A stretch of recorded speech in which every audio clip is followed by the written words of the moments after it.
Yo supongo que muchos creyentes aquí se han topado con esta situación. Estamos predicando el evangelio a una persona inconversa, pero esta persona está argumentando y argumentando y argumentando hasta que llega un punto en que te das cuenta que no tiene caso continuar. ¿Te ha pasado eso? No tiene caso, porque es evidente que la persona no está escuchando ni está ponderando tus argumentos. Más bien él ha decidido ir en contra de toda evidencia para seguir justificándose a sí misma. Bueno, algo similar es lo que encontramos en el pasaje que vamos a considerar en la mañana de hoy, en el capítulo 9 de la carta a los Romanos. Pablo ha venido hablando acerca de la elección incondicional, soberana, para probar que la promesa de Dios a Israel no ha fallado por el hecho de que muchos israelitas continúen rechazando al Mesías. Dios tiene a un Israel dentro de Israel, un Israel espiritual dentro del Israel nacional, escogido por gracia, por el puro afecto de su voluntad. Ahora, Pablo sabía que esta doctrina de la elección soberana incondicional de Dios suele levantar al menos dos objeciones. La primera, no vamos a olvidar la pantalla. La primera es que Dios es injusto al elegir a unos y no a otros. ¿Alguna vez alguien te ha dicho eso? A mí me lo han dicho muchas veces. Dios es injusto. ¿Por qué le elige a unos y no a otros? Y Pablo responde a esta objeción en los versículos 14 al 18 que estudiamos la semana pasada. La siguiente objeción es más bien un reproche. Es cuando la persona se siente acorralada por la doctrina de la elección de Dios y ahora le echa la culpa a Dios de su incredulidad. Decía Luis Buñuel, un famoso cineasta español: yo soy ateo por la gracia de Dios. Y eso es lo que este hombre está haciendo aquí. Vean el versículo 19.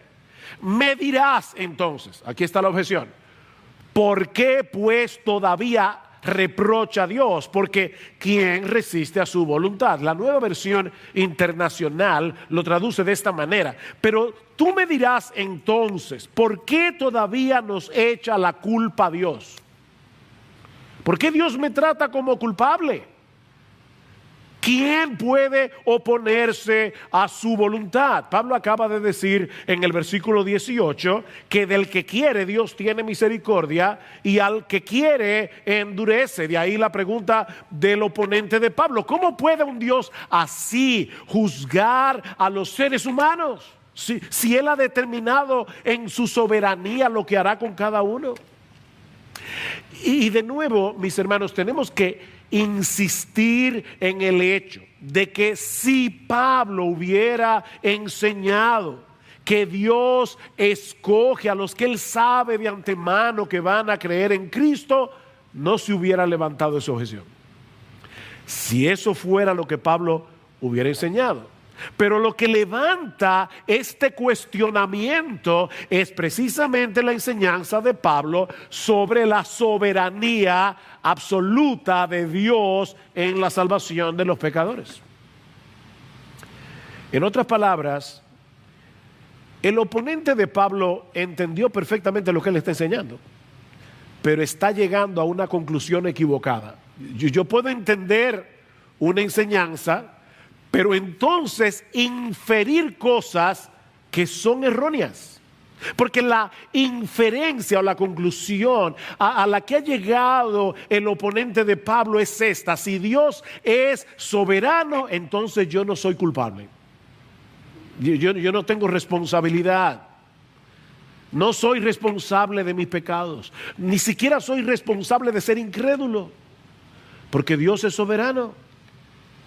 Pablo no está tratando aquí con un creyente confundido, que desea de corazón tener un mejor entendimiento de esta doctrina. Por favor, Pablo, explícame mejor este tema de la elección incondicional, porque yo no acabo de entender cómo es que Dios opera en el corazón de los hombres para traernos a salvación. ¿Tú me pudieras dar un poco más de explicación? No, eso no es lo que tenemos aquí.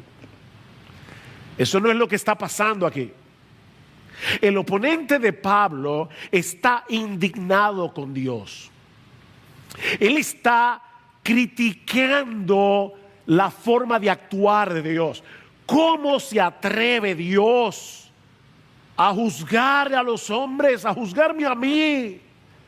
Si a final de cuentas nadie puede resistir su soberana voluntad.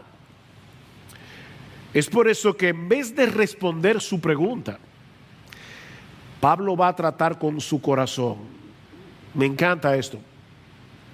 O sea, Pablo sabe, no vale la pena seguir argumentando. Yo tengo que ayudar a este individuo. Yo tengo que tratar con su corazón, porque no son más explicaciones lo que este hombre necesita. Mis hermanos, Romanos 9, de verdad, está bien claro. Bien claro. No es más explicación, es más humillación. Más humillación delante del Dios del cielo. Así que lo primero que hace Pablo en este pasaje es hacerle ver a su oponente y de paso a todos nosotros la distancia infinita que hay entre Dios y sus criaturas. Vean el versículo 20.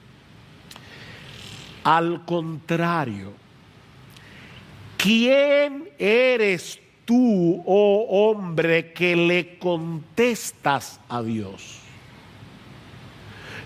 Hay un contraste aquí que se ve más claro en el original.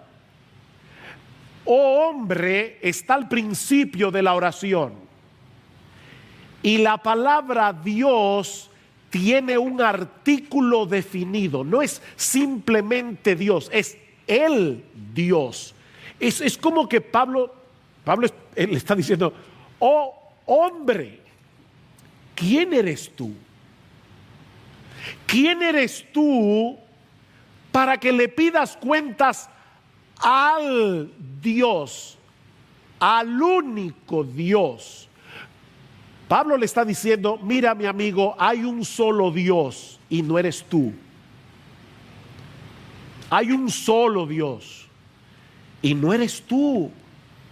Eres un hombre, eres una criatura que para colmo de males eres pecadora, y aún así crees tener el derecho de criticar a Dios y demandarle una explicación.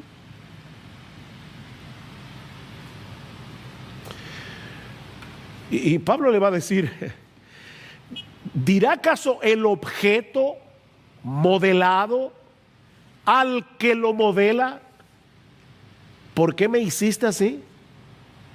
Ahora, la idea detrás de esta comparación que Pablo está usando aquí no es que el hombre sea un objeto inerte como una masa de barro en la mano del alfarero. No, el hombre posee una voluntad racional, porque fuimos creados a imagen y semejanza de Dios. Nosotros tenemos intelecto, tenemos voluntad, tenemos emociones. Lo que Pablo quiere hacernos ver con esta comparación es cuán absurda es la actitud de una criatura que se atreve a criticar a su hacedor. Eso es tan absurdo como imaginar a una masa de barro criticando al alfarero por lo que él ha decidido hacer con ella. Esta era una ilustración muy conocida para los judíos, porque aparece varias veces en el Antiguo Testamento. Por ejemplo, en Isaías capítulo 29, versículo 16, Dios le dice a su pueblo: ay de los que van muy hondo para esconder sus planes al Señor y realizan sus obras en tinieblas y dicen: ¿quién nos ve o quién nos conoce? ¡Qué equivocación la vuestra! ¿Es acaso el alfarero como el barro, para que lo que esté hecho diga a su hacedor: él no me hizo? ¿O lo que está formado diga al que lo formó: él no tiene entendimiento? ¿Ustedes creen que el alfarero que está haciendo su taza no conoce la taza bien? Él la hizo. Es la misma idea que encontramos en Jeremías 18. Dios le ordena a Jeremías que vaya a casa del alfarero, y cuando llega lo encuentra haciendo una vasija de barro que se echa a perder. Así que el alfarero tiene que hacerla de nuevo, y el texto en Jeremías dice: según le pareció mejor al alfarero hacerla. Y entonces Dios le dice a Jeremías: ¿no puedo yo hacer con vosotros, casa de Israel, lo mismo que este alfarero? Declara el Señor. He aquí como el barro en manos del alfarero, así sois vosotros en mi mano, casa de Israel. Wow. Él es el creador. Nosotros somos sus criaturas. ¿Ustedes se imaginan a una masa de barro molesta con el alfarero porque la convirtió en taza en vez de plato? ¿O porque le hizo una asa demasiado pequeña? Mi esposa, Gloria, en estos días me dio una ilustración más criolla. Aquí tenemos a una mujer con harina y agua, y resulta que la masa está peleando porque la hizo yaniqueque en vez de pastelito. Yo sé que mueve a risa. Yo lamento los que están viendo esto de otro país, no van a entender nada, pero yo sé que mueve a risa, pero hermanos, es precisamente la ironía que Pablo nos está presentando aquí. Dice John Stott: estas personas se niegan a permitir que Dios sea Dios, como si el alfarero se hubiera convertido en la vasija y la vasija en el alfarero cambiaron de posición. Spurgeon es más contundente. Spurgeon dice: los hombres permitirán que Dios esté en todas partes menos en su trono. Dios puede estar en cualquier lugar menos en su trono. Le permitirán formar mundos y hacer estrellas, dispensar favores, conceder dones, sostener la tierra y soportar los pilares de la misma, iluminar las luces del cielo y gobernar las incesantes olas del océano. Pero cuando Dios asciende a su trono, sus criaturas rechinan los dientes. Ese es el problema. Yo quiero un Dios controlable, un Dios al que yo pueda manipular. Pero ese no es el Dios de la Biblia. Mira, mi amigo, fue Dios el que te dio una mente para pensar y una boca para hablar. De hecho,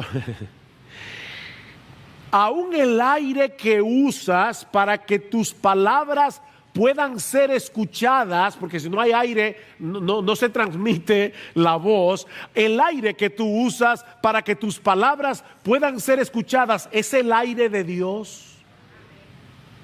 La mente es de Dios, la boca es de Dios, el aire es de Dios. ¿Y tú te atreves a usar tus capacidades para criticarlo? A ese mismo Dios que te mantiene con vida hasta el día de hoy. Mi amigo, tú y yo llegamos ayer a este mundo. Dios es eterno. Eterno.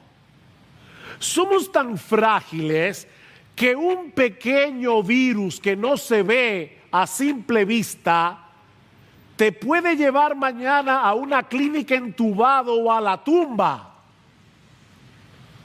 Y Él es el Todopoderoso.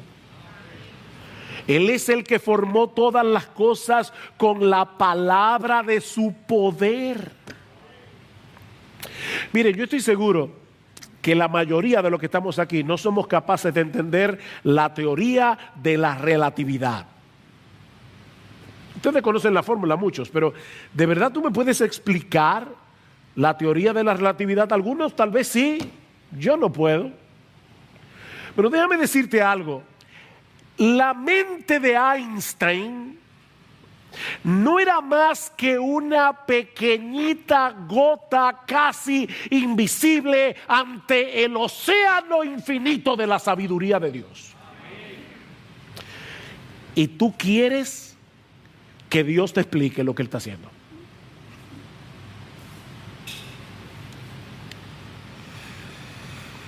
Aquí tenemos a este hombre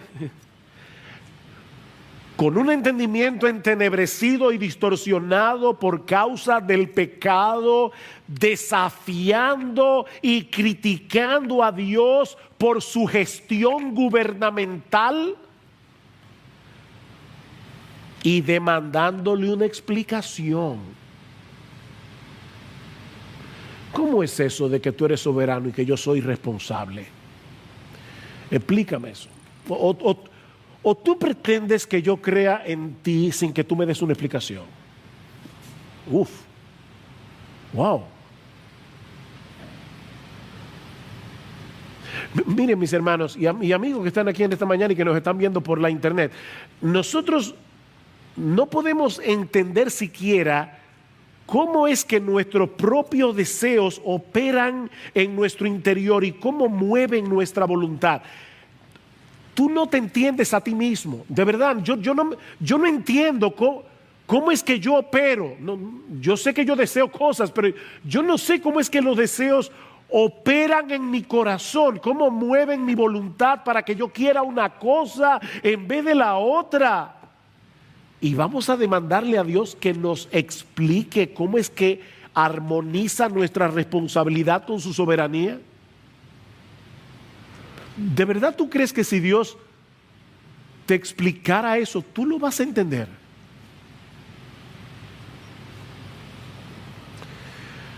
Oh hombre, ¿quién eres tú?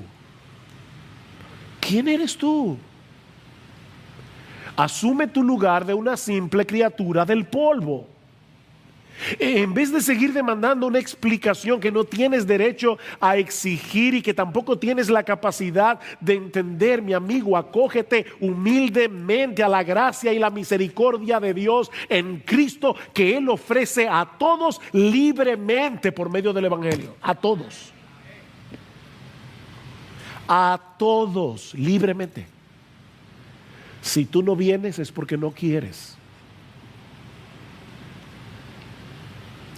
Pero Pablo no solo le hace ver a este hombre que hay una distancia infinita entre nosotros y Dios, sino también que Dios tiene el derecho y la autoridad de dispensar su justicia y su misericordia como Él quiera. Para eso es Dios. Vean otra vez versículo 20 y 21. Al contrario, ¿quién eres tú, hombre, que le contestas a Dios? ¿Dirá acaso el objeto modelado al que lo modela, ¿por qué me hiciste así? ¿O no tiene el alfarero derecho, potestad sobre el barro, de hacer de la misma masa un vaso para uso honorable y otro para uso ordinario? Yo creo que aquí la Reina Valera del 60 es mucho más precisa en la traducción. ¿O no tiene potestad el alfarero sobre el barro para hacer de la misma masa un vaso para honra y otro para deshonra? Aquí tenemos al alfarero teniendo en sus manos una masa de barro dañada por el pecado. Eso es importante, mis hermanos. No lo olvides. toda la masa está dañada. Pero Él decide hacer de esa misma masa un vaso para honra y otro para deshonra. Él no está actuando con injusticia, como ya Pablo ha demostrado en los versículos 14 al 18, porque toda la masa merece ser destruida en el infierno, toda la masa entera. Mira, mi amigo, lo sorprendente no es que Dios haya decidido tratar con justicia a una humanidad pecadora, sino que haya decidido hacer de esa misma masa vasos para honra. Es la misericordia de Dios y no la justicia lo que debería dejarnos boquiabiertos. La justicia de Dios es entendible. Lo que no es entendible es su misericordia.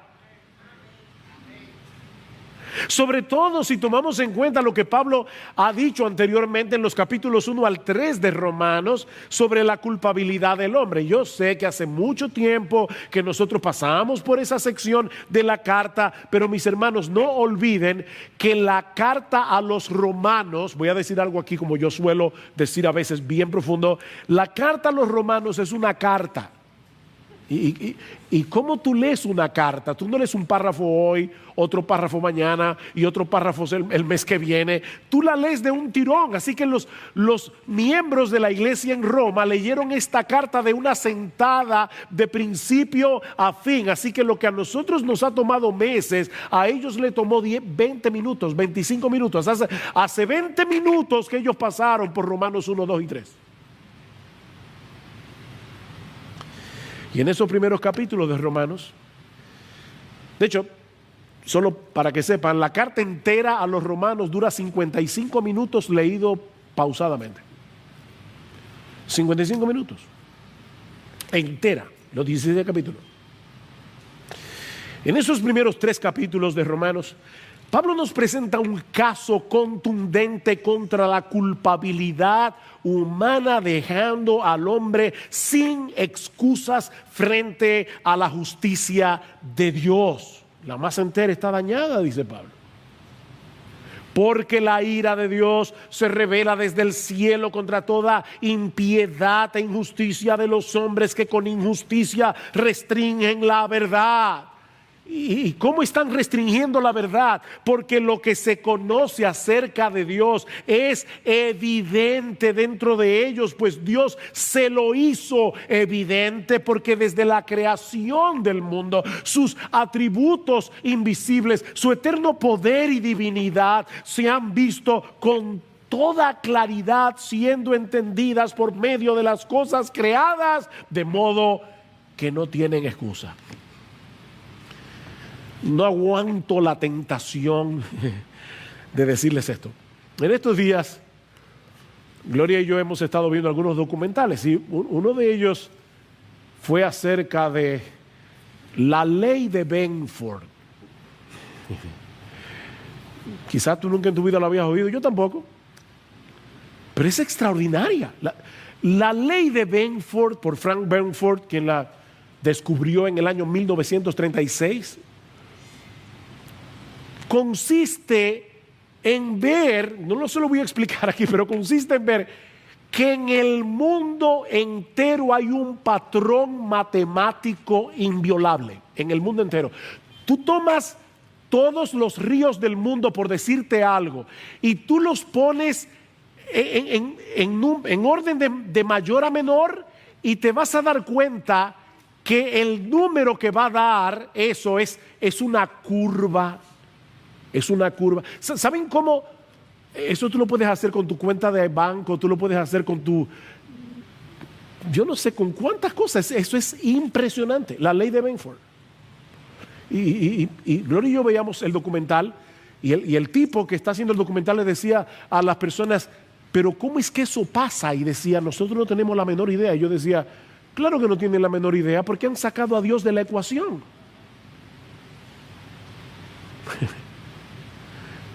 Decía Isaac Newton, Dios geometriza. Dios ha hecho un mundo matemático. ¿Saben para qué? Para que la gente que sabe de matemática lo pueda ver. Pero ellos se niegan a ver lo que es evidente. Y Pablo dice, no tienen excusa. No tienen excusa, pues aunque conocían a Dios, no le honraron como a Dios, ni le dieron gracias, sino que se hicieron vanos en sus razonamientos y su necio corazón fue entenebrecido. Profesando ser sabios, se hicieron necios, dice Pablo. Duras palabras. Y más adelante en Romanos capítulo 3, versículo 19, Pablo va a decir, para que toda boca se calle y todo el mundo sea hecho responsable ante Dios. ¿Ven? Responsable. Somos moralmente responsables. No somos títeres, no somos robots. Dios es soberano, el hombre es responsable. El hecho de que nuestra mente finita sea incapaz de armonizar ambas cosas no elimina nuestra culpabilidad. De manera que Dios está en su pleno derecho de manifestar su gloria, otorgándole misericordia al que Él quiere y tratando con justicia a los demás. Él tiene derecho. Ese es el argumento de Pablo en los versículos 22 al 24. Y una vez más, voy a citar la Reina Valera porque creo que va a ayudar a ver el flujo de pensamiento. Dice el apóstol Pablo, versículo 22, Reina Valera, y que si Dios, queriendo mostrar su ira y hacer notorio su poder, soportó con mucha paciencia los vasos de ira preparados para destrucción, y para hacer notorias las riquezas de su gracia, las mostró para con los vasos de misericordia que Él preparó de antemano para gloria, a los cuales también ha llamado, esto es, a nosotros, no solo de los judíos, sino también de los gentiles. ¿Se dieron cuenta que Pablo 2 veces dice hacer notorio, dar a conocer? Dios hace las cosas como las hace para que su gloria sea más ampliamente revelada por medio de su justicia y por medio de su misericordia. No se trata de una cosa o la otra, son las dos cosas a la vez. Dios tiene potestad de soportar con paciencia la soberbia de los incrédulos, como hizo con Faraón. Una plaga y Faraón resiste. Dios pudo haber dicho, se acabó Faraón. No, y otra plaga, y otra más, y otra más, y Dios soportando a Faraón con paciencia. Algo interesante en el texto es que Pablo deja ambiguo quién fue que preparó esos vasos para destrucción. Él no lo dice. Y de hecho, la voz del verbo que Pablo usa aquí en el original puede ser traducida como una voz media, de manera que es probable que lo que Pablo está diciendo es que esas personas escogieron su curso de acción. Ellos decidieron seguir en impenitencia. Ellos se prepararon a sí mismos para la destrucción. Porque luego Pablo es más explícito, o totalmente explícito, cuando habla de los vasos de misericordia. Dice, Él los preparó de antemano. ¿Ven? Activamente. Él. Dios no hace incrédulo a los incrédulos. Dios no crea maldad en los malos. Él no tienta a nadie, ni puede ser tentado por el mal. No, Dios no hace eso. El malo es malo porque le da la gana ser malo, porque esa es su naturaleza. Somos pecadores. Es una misma masa dañada, ¿ven? Pero tarde o temprano, Dios tiene paciencia. Wow, yo pienso en mí mismo, de verdad. ¿Cuántas veces, siendo un adolescente en mi arrogancia, yo me burlé de Dios? ¿Cuántas veces? ¿Cuántas veces comencé teorías y leí el origen de las especies de Darwin y ya yo creía que era un experto en evolución? Un muchachito de 17 años y ya yo creo que soy un experto. Y Dios, esperando con paciencia, para luego decirme un día: su gel se acabó, vive. ¡Oh, wow!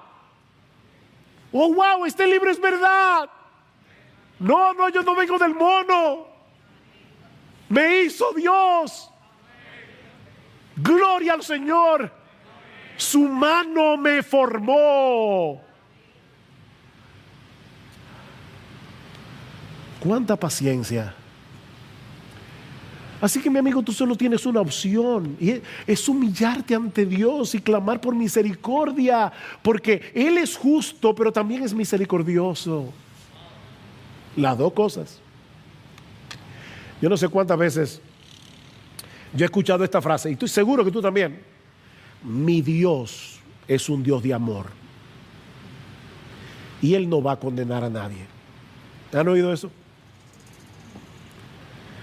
Si me dieran $1 por cada vez que yo oigo esa frase, tendría un dinerito.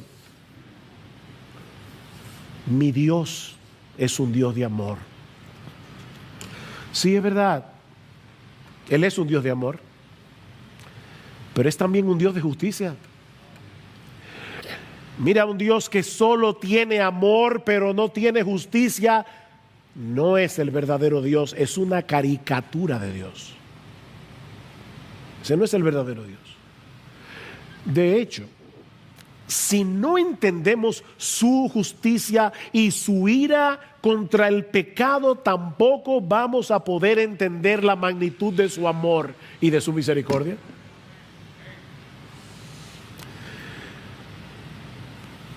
Mis hermanos, ¿por qué la segunda persona de la Trinidad tuvo que hacerse hombre y morir en una cruz siendo inocente? ¿Por qué?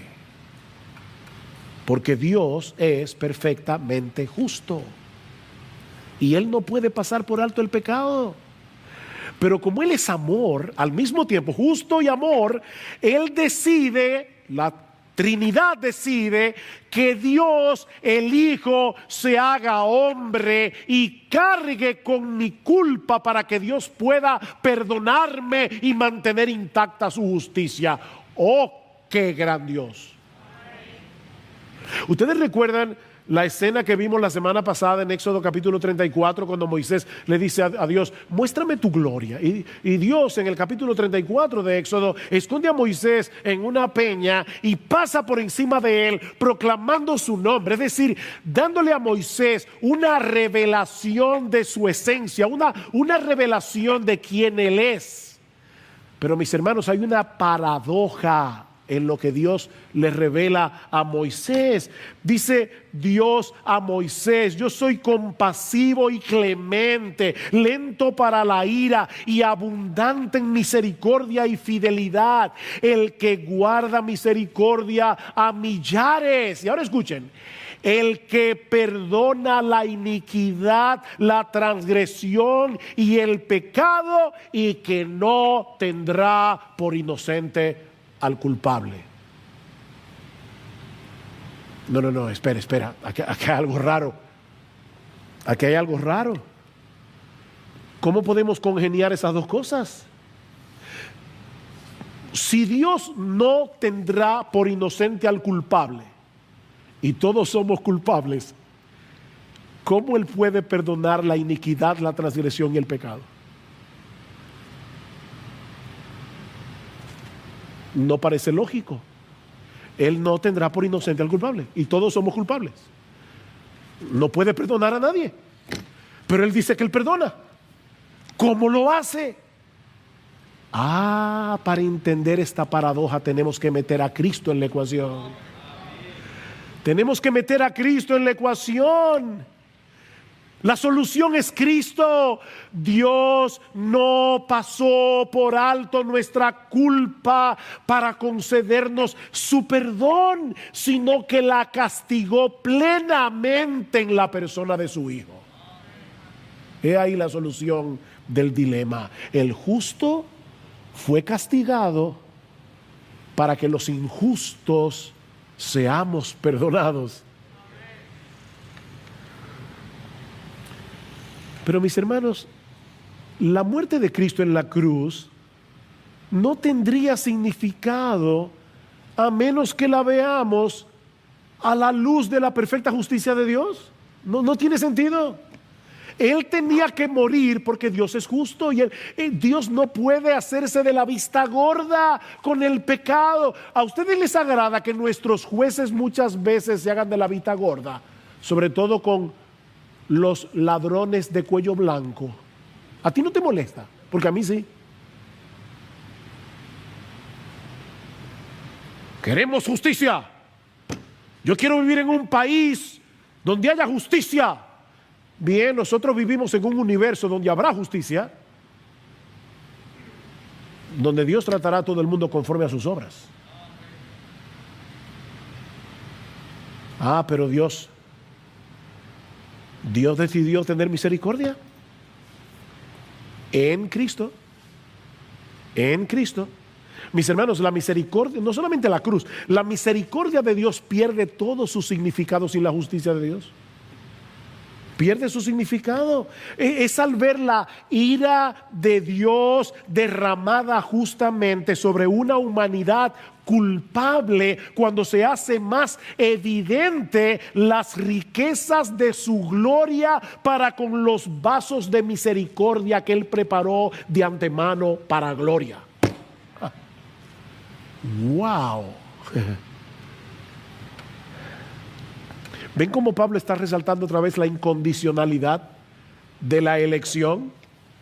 De esa misma masa dañada por el pecado, Dios decidió mostrar las riquezas de su gloria con vasos de misericordia que Él mismo preparó de antemano para gloria.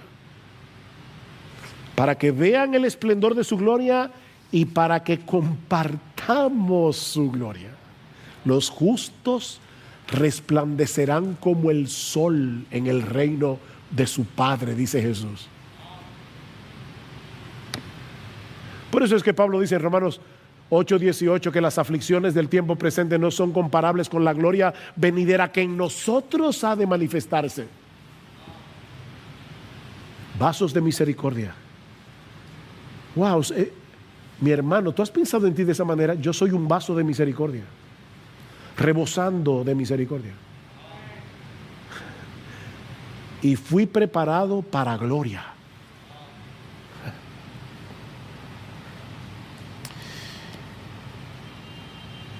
Y Pablo añade en el versículo 24, a los cuales también llamó.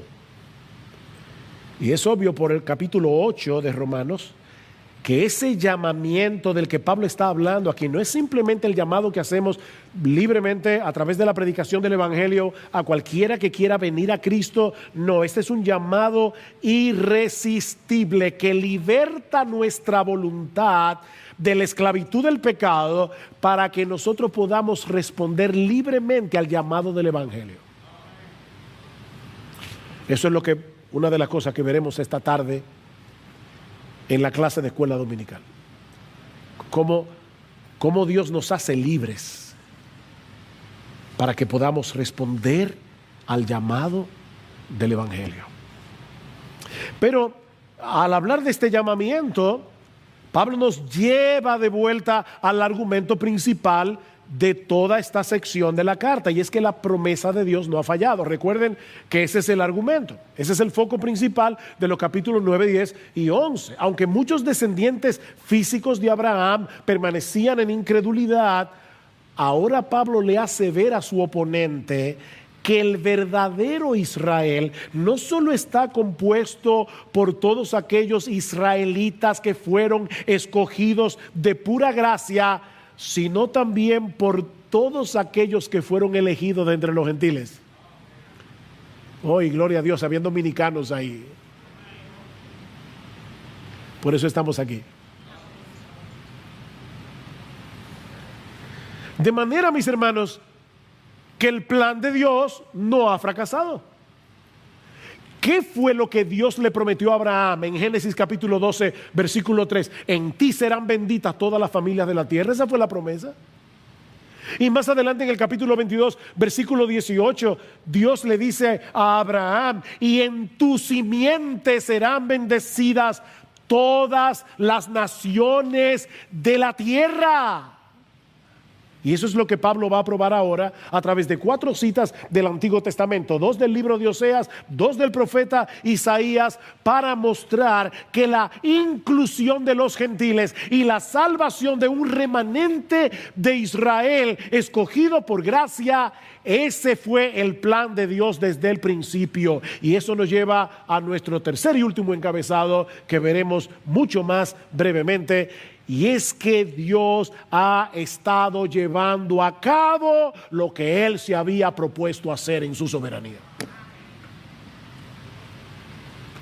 Dios está haciendo lo que Él dijo que iba a hacer. La mayoría de los oponentes de Pablo eran judíos, la mayoría. Así que no sería extraño que este fuera el caso aquí. Y es como si Pablo le estuviera diciendo: pero tú no leíste la Biblia. ¿Tú no leíste en tu Biblia lo que está sucediendo en la historia de la redención después que Cristo murió en la cruz del Calvario? No es el plan B de Dios, ese siempre fue el plan A de Dios. Vean el versículo 25.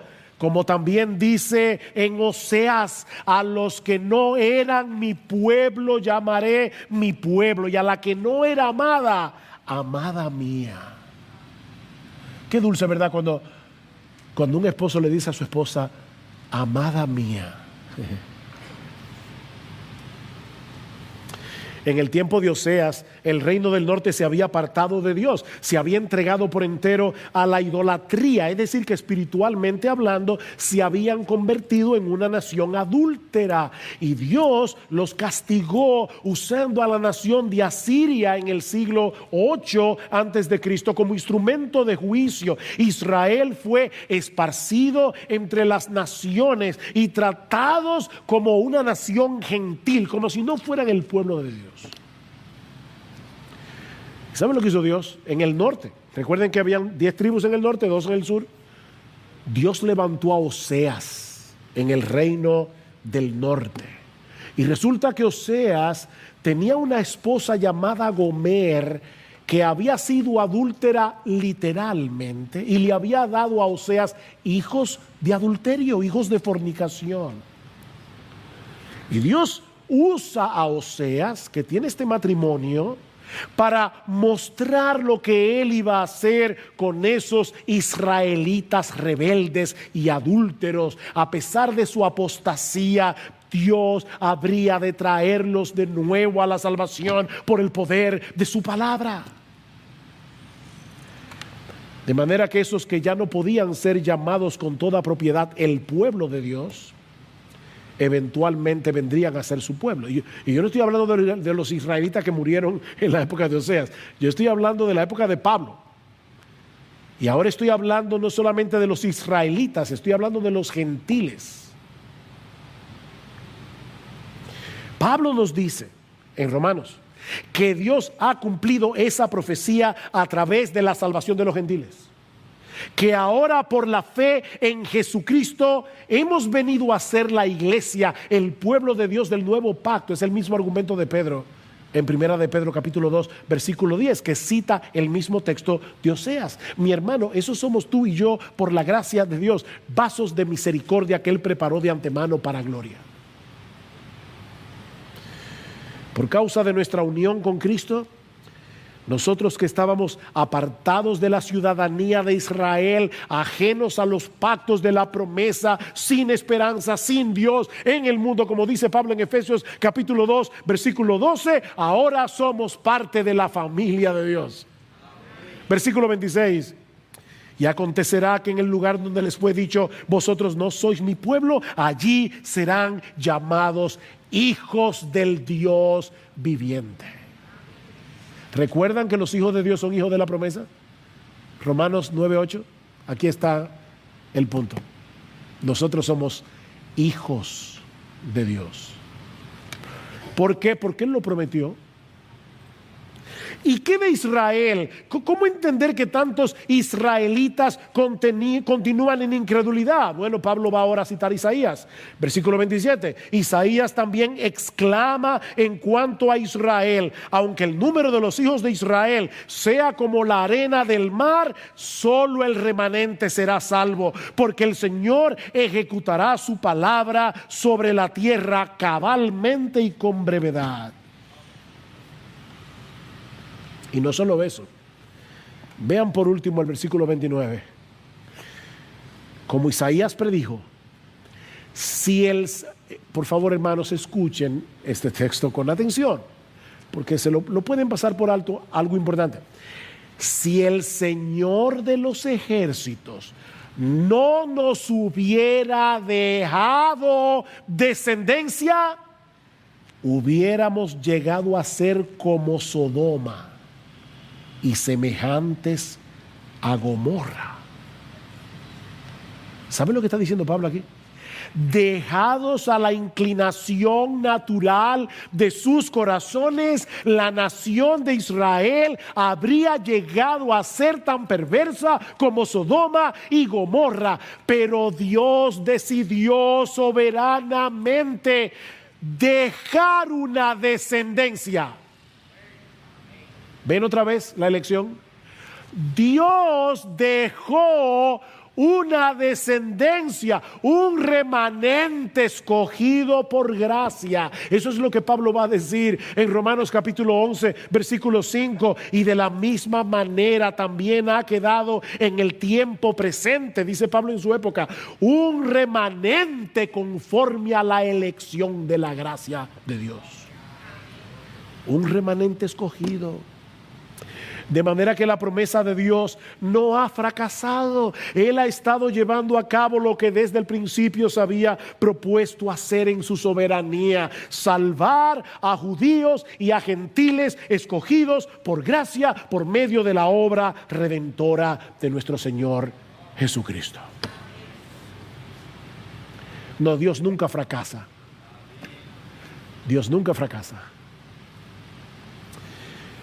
Mis hermanos, ¿qué aprendemos de este pasaje? ¿Qué aprendemos de este pasaje? Bueno, en primer lugar, que en vez de tratar de defender a Dios, esa es la tentación que nosotros tenemos, la tentación de defender a Dios, suavizando ciertas doctrinas de la Biblia que pueden ofender a los incrédulos. Oh no, mis hermanos, más bien debemos mostrarles la grandeza, la majestad y la santidad de Dios, para que ellos puedan ver su pequeñez y su pecado y vengan delante de Él humillados, clamando por misericordia. Mis hermanos, Pablo está lidiando con el corazón de este hombre. ¿Saben para qué? Para que se humille y encuentre salvación en Cristo. Mi hermano, no defiendas a Dios. Él no necesita que tú lo defiendas. No suavices la Biblia. No domestiques a Dios para que sea menos ofensivo al incrédulo. Él es Dios. Él es como Él es. No lo domestiques. Oh, pero aprendemos también en segundo lugar que en vez de preguntarnos por qué Dios salva a unos y no a otros, más bien deberíamos preguntarnos por qué Dios estuvo dispuesto a salvar a sus criaturas rebeldes a través de un sacrificio tan costoso. Esa es la pregunta. Miren, el ejército de Estados Unidos gasta mucho dinero en defensa, mucho dinero. Y para cuidarse de terroristas ¿Ustedes se imaginan que en el ejército de Estados Unidos se descubra que todo un batallón ha estado enviando armas secretamente para un grupo de terroristas de ISIS para hacer un atentado en la misma Casa Blanca? ¿Qué pasaría con ese batallón? Corte marcial. Son unos traidores. Eso es lo que nosotros somos. Nosotros hemos tomado los recursos que Dios nos ha dado para su gloria, para pelear contra Él, para criticar sus designios. Eso es lo que hemos hecho. Pero aquí está el juez de la corte marcial diciendo: ustedes todos merecen ser fusilados. Pero ¿saben qué? Ya yo hablé con la Suprema Corte de Justicia, yo no sé cómo funciona eso, y les pedí que me fusilaran a mí. Misericordia. Misericordia. Dios el Hijo vino a este mundo como hombre y dijo: fusílenme a mí. Fusílenme a mí para que ellos sean perdidos. Ellos son unos traidores, son unos rebeldes, son unos adúlteros. Pero Padre, castígame a mí. Esa es la pregunta. Estás haciendo la pregunta incorrecta. Esa es la pregunta. Mis hermanos, si somos creyentes, deberíamos caer postrados y en gratitud adorar a nuestro Dios por su misericordia. Oh, ¿por qué a mí, Señor? ¿Por qué a mí? Yo estaba hecho de esa misma masa. Como uno de nuestros himnos que cantamos dice: ¿por qué, Señor? ¿Por qué será que me invitaste a mí? ¿Por qué me hiciste oír tu voz y entrar y ver tu bondad? ¿Por qué, Señor? Pues el mismo amor que el manjar sirvió dulcemente a entrar me llevó, si no, en mi pecado aún habría estado yo. ¿Por qué, Señor? Qué consuelo, ¿verdad? Saber que fuimos preparados de antemano para ser vasos de misericordia. La misericordia nos rodea.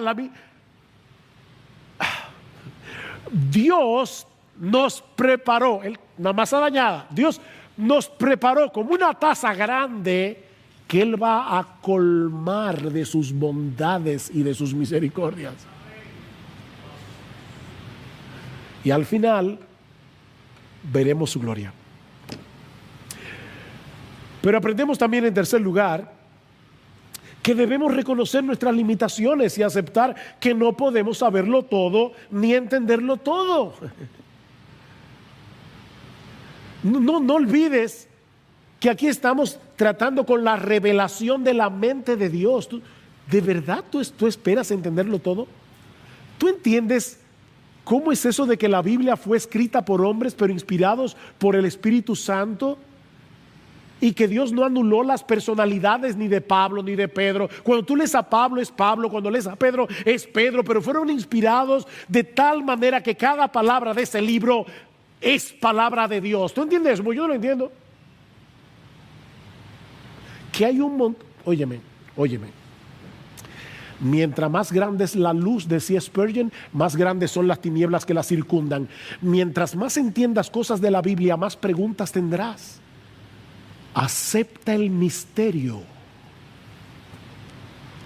que no podemos saberlo todo. Ustedes no se imaginan cuántas herejías y cuántas distorsiones del evangelio han surgido en la historia de la iglesia, porque hay hombres que han querido explicar lo inexplicable. Las cosas reveladas son para nosotros, pero hay cosas secretas que son de Dios. Acepta eso. Si pudiéramos entender a Dios, Él sería de nuestro tamaño. Ay, pero gloria a Dios que no podemos entenderlo. Todo. En quinto lugar, aprendemos también que no debemos aislar la soberanía de Dios del resto de sus atributos. No hagas eso. Sí, nuestro Dios es soberano, pero Él también es justo y misericordioso y compasivo y santo y sabio y bueno. Y así podremos continuar enumerando un atributo tras otro que no se encuentran en Romanos 9. No podemos aislar la soberanía de Dios de lo demás. Es este mismo Dios del que Pablo escribió 10 minutos antes o 15 minutos antes en Romanos 5, que Él demuestra su amor para con nosotros en que siendo aún pecadores, Cristo murió por nosotros. Cristo murió. Y si tú estás aquí sin Cristo, mi amigo, recuerda que no es tu responsabilidad averiguar si tú fuiste incluido o no en el grupo de los elegidos. Esa no es tu responsabilidad. Todo aquel que venga a Cristo en arrepentimiento y fe será recibido, porque eso es lo que Dios prometió. Vengan todos los que están trabajados y cargados, decía Spurgeon. Ningún alma que está en el infierno podrá decir: yo fui a Cristo y Él me rechazó, ni una sola. El que a mí viene, yo no lo echo fuera. Oh, mi amigo, no mantengas esa actitud de hostilidad hacia el Dios del cielo, porque no te irá bien. Si tú sabes que eres pecador, si tú sabes que Cristo murió en la cruz para pagar nuestra deuda con la justicia de Dios, si tú sabes que lo único que Dios demanda de ti es que pongas toda tu confianza en Jesús y en su obra de redención, mi amigo, no es más información lo que tú necesitas, es humillación. No es más información. Ven, clamando por misericordia, ven, y misericordia te será concedida, porque ese Dios absolutamente soberano no puede negarse a sí mismo. Él no puede hacer eso, y Él ha prometido poner en nuestra cuenta la justicia perfecta de su Hijo y perdonar todos nuestros pecados y darnos el don de la vida eterna únicamente por medio de la fe. Ven y serás recibido.